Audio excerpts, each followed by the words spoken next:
Therefore, holy brothers, partakers of a heavenly calling, consider the apostle and high priest of our confession, Jesus, who was faithful to him who appointed him, as also was Moses and all his house. For he has been counted worthy of more glory than Moses, inasmuch as he who built the house has more honor than the house.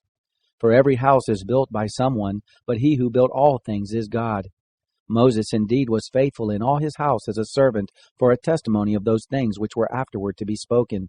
But Christ is faithful as a son over his house, whose house we are, if we hold fast our confidence and the glorying of our hope firm to the end. Therefore, even as the Holy Spirit says, "Today, if you will hear his voice, don't harden your hearts as in the provocation, like as in the day of the trial in the wilderness, where your fathers tested me by proving me, and saw my works for 40 years. Therefore I was displeased with that generation, and said, They always err in their heart, but they didn't know my ways. As I swore in my wrath, they will not enter into my rest. Beware, brothers, lest perhaps there be in any one of you an evil heart of unbelief, in falling away from the living God. But exhort one another day by day, so long as it is called today, lest any one of you be hardened by the deceitfulness of sin.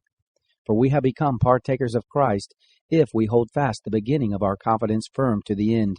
While it is said, Today, if you will hear his voice, don't harden your hearts as in the rebellion. For who, when they heard, rebelled? No, didn't all those who come out of Egypt by Moses? With whom was he displeased 40 years? Wasn't it with those who sinned, whose bodies fell in the wilderness? To whom did he swear that they wouldn't enter into his rest, but to those who were disobedient? We see that they were not able to enter in because of unbelief.